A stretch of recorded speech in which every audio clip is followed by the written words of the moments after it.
Hello Mrs రావు. ఆంధ్రప్రదేశ్ ముఖ్యమంత్రి చంద్రబాబు నాయుడు గారు 4వ ముఖ్యమంత్రి అయ్యి 10 నెలలు దాటిపోయింది. మరి ఈ పరిపాలనలో లోపాలు ఉన్నాయా అని అంటే కొన్ని మనం గుర్తు చేసుకుంటే ఖచ్చితంగా అధికార యంత్రాంగం సమన్వయంతో లేదు అని చెప్పి భావించడానికి అవకాశం ఉంది. వాటిలో ఒకటి వైఎస్ఆర్ కాంగ్రెస్ పార్టీకి సంబంధించినటువంటి వాళ్ళకి నిధులు జారీ చేయటం, ఇవ్వడం, కాంట్రాక్టర్లు ఏదైతే నిబంధనలు ఉన్నాయో వాటికి భిన్నంగా వాళ్ళ నిధుల్ని తీసుకెళ్ళిపోయారు. సీఎంఓ ఆఫీసు తెలియకుండా, జిఏడికి తెలియకుండా, ఆర్థిక మంత్రికి తెలియకుండా. ఆ విషయాన్ని పయ్యావుల కేశవ్ గారే చెప్పారు. ఇక ప్రాసిక్యూషన్కి సంబంధించి అనేకమైనటువంటి ఆరోపణలని గత ప్రభుత్వంలో ఉన్నటువంటి పెద్దలు ఫేస్ చేస్తున్నారు. దానికి సంబంధించిన కేసులు నడుస్తూ ఉన్నాయి. కొంతమందిని జైలుకి పంపించారు, ఒకళ్ళిద్దరిని. మిగతా వాళ్ళు చాలామంది బయట ఉన్నారు. మరి ఆ లోపలికి పోయినటువంటి వాళ్ళేమో బెయిల్ మీద బయటకు వచ్చేస్తున్నారు. బయట ఉన్నటువంటి వాళ్ళేమో విచారణ పూర్తి అయినప్పటికీ అరెస్ట్ చేయలేకపోతున్నారు. సుప్రీంకోర్టుకి వెళ్ళి బెయిల్స్ తీసుకొచ్చుకునేంత వరకు కూడా వెయిట్ చేస్తున్నారు. మరి దీన్ని సమన్వయ లోపం అనాలా, లేదంటే చంద్రబాబు నాయుడు గారు సమీక్షించుకోలేకపోతున్నారు, అధికార యంత్రాంగం మీద పట్టు సాధించలేకపోతున్నారు అని చెప్పి అనుకోవాలా అనేటువంటి ఒక చర్చ తెలుగుదేశం పార్టీలో అంతర్గతంగానే జరుగుతుంది. కానీ చంద్రబాబు నాయుడు గారు బెస్ట్ అడ్మినిస్ట్రేటర్, ఆయనకు ఉన్నటువంటి పేరే అది. ఆయన రూలింగ్లో అవకతవకలు తక్కువ ఉంటాయి. ఏదైనా ఆరోపణలు వచ్చినప్పుడు ఇమీడియట్గా ఆయన యాక్షన్ తీసుకుంటారు అనేటువంటి అభిప్రాయం ఆయన మీద ఉంది. అందుకే ఈ మధ్య కిరణ్ అనే అతను సోషల్ మీడియాలో భారతిరెడ్డి గారికి సంబంధించినటువంటి అంశాన్ని లేవనెత్తుతూ అవినాష్ రెడ్డి గారికి అలాగే భారతిరెడ్డి గారికి ఏదో సంథింగ్ అని చెప్పి ఆయన వీడియో చేస్తే ఇమీడియట్గా ఆయన మీద కేసు పెట్టేసి జైలు పంపించేశారు. సో తన పార్టీ, సొంత పార్టీ అని కూడా చూడకుండా ఆయన యాక్షన్ తీసుకుంటున్నారు. మరి లోపం ఎక్కడ జరుగుతుంది అడ్మినిస్ట్రేషన్లో? ఇప్పుడు తెలుగుదేశం పార్టీకి సంబంధించినటువంటి వాళ్ళని కూడా మర్డర్ చేస్తున్నారు. ఈ మధ్యకాలంలో జరిగినటువంటి మర్డర్స్లో మీరు వైఎస్ఆర్ కాంగ్రెస్ పార్టీ సంబంధించినటువంటి కార్యకర్తలది, తెలుగుదేశం పార్టీ కార్యకర్తల మర్డర్లు, పొలిటికల్ మర్డర్లు కనుక తీసుకుంటే తెలుగుదేశం పార్టీ వాళ్ళవి 17-18 జరిగితే వైఎస్ఆర్ కాంగ్రెస్ పార్టీ 4-5 జరిగినాయి. అంటే ఈ జరగాలని కాదు, జరగకూడదు. అసలు ఏ పార్టీ అయినా కానీ జరగకూడదు, కానీ జరుగుతున్నాయి. పైగా ఇప్పుడు వైఎస్ఆర్ కాంగ్రెస్ పార్టీ వాళ్ళు ఏమంటున్నారు, బట్టలు కూడా తీసి నిలబెడతాం, సప్త సముద్రాల అవతలు ఉన్నా కానీ తీసుకొచ్చి శిక్షిస్తాం, ఎవరైతే పోలీసులు అరెస్ట్ చేస్తారో వాళ్ళని సెల్యూట్ చేపిస్తాను. ఇది కార్యకర్తలకి జగన్మోహన్ రెడ్డి గారు ఇస్తున్నటువంటి అభయం.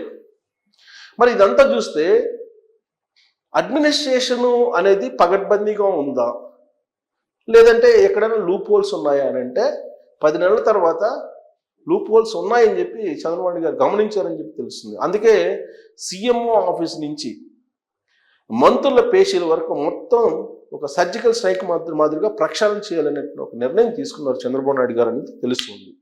దాంట్లో భాగంగానే కొల్లు రవీంద్ర గారు మంత్రి, చంద్రబాబు నాయుడు గారికి అత్యంత ఇష్టమైనటువంటి లీడర్ కూడా ప్రాధాన్యత ఇస్తూ ఉంటారు ఆయనకి.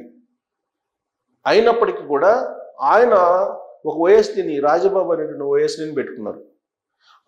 ఆ రాజబాబు గారు వైఎస్ఆర్ కాంగ్రెస్ పార్టీ అధికారంలో ఉన్నప్పుడు, జగన్మోహన్ రెడ్డి గారు అధికారంలో ఉన్నప్పుడు అనేకమైనటువంటి అక్రమాలు, అవకతవకలకు పాల్పడ్డారు అనేది తాజాగా బయటకు వచ్చినటువంటి అంశం. అందుకే ఇమీడియట్గా కొల్లు రవీంద్ర గారి ఛాంబర్ నుంచి ఆయన ఓఎస్డీ నుంచి మార్చేసి వేరే పోస్ట్ చేశారు. బట్ ఆ విషయంలో కొల్లు రవీంద్ర గారు రాజబాబే కావాలని ఒక రిక్వెస్ట్ కూడా చేశారు. కానీ మొత్తం డేటా చూపించి రాజబాబు గారిది కొల్లు రవీంద్ర గారికి చెప్పిన తర్వాత కొల్లు రవీంద్ర గారు కూడా ఓకే అన్నారని తెలుస్తుంది. ఇలా మంత్రులు ఛాంబర్లో ఉన్నటువంటి ఓఎస్డీలు కానీ, పిఎస్లు కానీ, పిఏలు కానీ వీళ్ళు సమాచారాన్ని లీక్ చేస్తున్నారు వైఎస్ఆర్ కాంగ్రెస్ పార్టీకి అనేటువంటి అనుమానం ఉంది. దీనికి కారణం ఏంటంటే ఎలాంటి స్క్రూటినీ లేకుండా ఓఎస్డీలుగా, పిఏలుగా, పిఎస్లుగా తీసుకోవడమే కారణం. సీఎం ఆఫీస్ దగ్గర నుంచి మంత్రుల ఛాంబర్ వరకు, అలాగే ఎమ్మెల్యేలు, పిఎల్ వరకు కూడా. అందుకే ఇప్పుడు చంద్రబాబు నాయుడు గారు 10 నెలల తర్వాత జాగ్రత్త పడుతున్నారు. ఎగ్జాంపుల్, గోరంట్ల మాధవ్ని అరెస్ట్ చేశారు. ఆయన అనంతపురం మాజీ ఎంపీ. కిరణ్ని అరెస్ట్ చేస్తే కిరణ్ ఎక్కడున్నాడు అనేది తెలుసుకొని ఆయన అక్కడికి వచ్చి కిరణ్ మీద దాడి చేయడానికి ప్రయత్నం చేశారు. అంతేకాదు కిరణ్ని అరెస్ట్ చేసి పోలీసులు తీసుకెళ్తుంటే వాహనంలో ఆ వాహనాన్ని ఫాలో అయ్యి వార్నింగ్ ఇచ్చి కొట్టబోయారు, దాడి చేయబోయారు గోరట్ల మారు.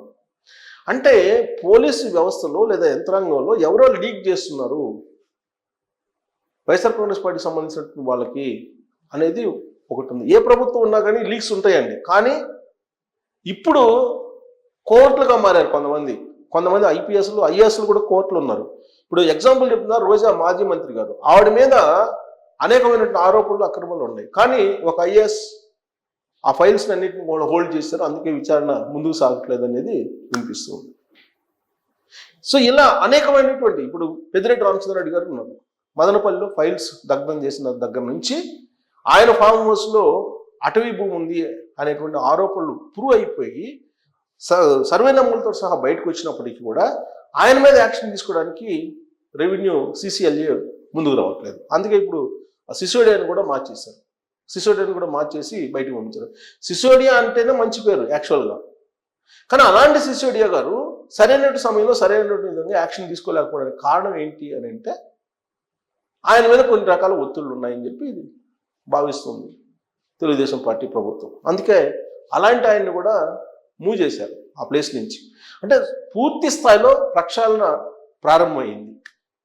ఈ ప్రక్షాళన ఎమ్మెల్యేల PL వరకు వెళ్ళేట్టు అవకాశం ఇప్పుడే స్టార్ట్ అయింది. 10 నెలలు అయిపోయింది. 10 నెలల తర్వాత ఈ 10 నెలల పాటు జరగరానేటువంటి ఘోరాలన్నీ జరిగిపోయినాయి చాలా వరకు. ఘోరాలంటే ఎలాంటి ఘోరాలంటే పవర్ బ్రోకర్స్గా ఉన్నటువంటి కొంతమంది వైఎస్ఆర్ కాంగ్రెస్ పార్టీ వాళ్ళు తెలుగుదేశం పార్టీలో జొరబడి టెండర్లని ఫైనల్ చేసుకున్నారు, పాత బకాయిల్ని వసూలు చేసుకున్నారు. ఎప్పుడో చంద్రబాబు నాయుడు గారు 2014 నుంచి 2019 వరకు ముఖ్యమంత్రిగా ఉన్నప్పుడు చేసినటువంటి పనులకు కూడా తెలుగుదేశం పార్టీ వాళ్ళకి ఒక్క పైసా ఇవ్వకుండా ఇప్పటి వరకు నడుపుకొచ్చింది మొన్న ఎలక్షన్ వరకు జగన్మోహన్ రెడ్డి గారు. అలాంటిది కూటమి ప్రభుత్వం అధికారంలోకి వచ్చిన తర్వాత కూడా వైఎస్ఆర్ కాంగ్రెస్ పార్టీకి సంబంధించిన కాంట్రాక్టర్లది పవర్ బ్రోకర్స్దే కంటిన్యూ అవుతుంది హవా. చాలా సందర్భాల్లో ఇది బయటపడింది. చాలా సందర్భాల్లో ఈవెన్ మీకు పౌర సరఫరా శాఖలో సీజ్ ద షిప్ అన్నాడు పవన్ కళ్యాణ్ గారు. ఆ సందర్భంగా పవన్ కళ్యాణ్ గారే చెప్పారు, మీరు అక్కడికి వెళ్ళొద్దు, మీరు అక్కడికి వెళ్తే చాలా ఇబ్బందులు వస్తాయి, చాలా అధికార యంత్రాంగం చాలా రివర్స్ అవుతారని. అంటే వైఎస్ఆర్ కాంగ్రెస్ పార్టీకి కోర్టులు ఉన్నారు అక్కడ. సో అందుకే అలాంటి పరిస్థితి నుంచి ఇప్పుడున్నటువంటి ప్రభుత్వాన్ని బయటకు తీసుకురావడానికి,